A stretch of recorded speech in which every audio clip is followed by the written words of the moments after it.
عمر شاہد بھائی کا سوال ہے، قرآن میں آتا ہے کہ اللہ عرش پر ہے، اور ایک اور جگہ آتا ہے کہ اللہ قریب ہے، اس کے بارے میں رہنمائی فرما دیں۔ دونوں آیتوں میں کوئی تعارض نہیں ہے۔ اللہ عرش پر بھی ہے، عرش پر ہونے کے ساتھ ساتھ وہ انسانوں کے قریب بھی ہے۔ نحن اقرب الیہ من حبل الورید، اللہ کہتے ہیں ہم انسان کی شارگ سے بھی زیادہ قریب ہیں۔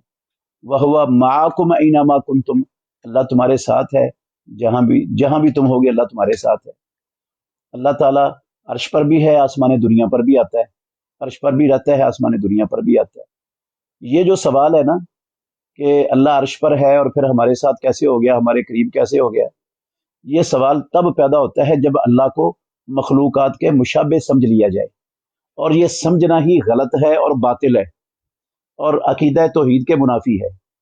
اللہ رب العالمین نے فرمایا قرآن مجید میں، لیسا کمثلہ شیء وہو السمیع البصیر، اللہ رب العالمین جیسی کائنات میں کوئی شے نہیں ہے مخلوقات میں، اور وہ خوب سننے والا اور دیکھنے والا ہے۔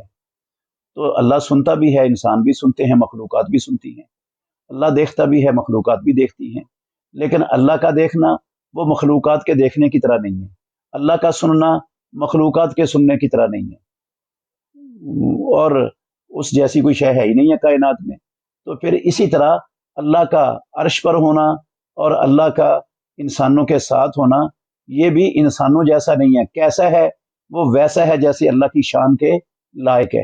اس کی کیفیت نہ اللہ نے بتائی ہے، نہ رسول اللہ صلی اللہ علیہ وسلم نے بتائی ہے، نہ صحابہ رضوان اللہ علیہ مجمعین نے رسول اللہ صلی اللہ علیہ وسلم سے اس کیفیت کے بارے میں سوال کیا ہے، اور اس بارے میں سوال کرنا بھی جائز نہیں ہے کہ اللہ عرش پر کیسے مستوی ہے، اللہ کے ہاتھ کیسے ہیں، اللہ کا چہرہ کیسا ہے، اللہ کا قدم کیسا ہے، اللہ کی پنڈلی کیسی ہے، یہ سوال کرنا بھی جائز نہیں ہے، کیونکہ مخلوقات میں سے تو کسی کے مشابہ ہے ہی نہیں۔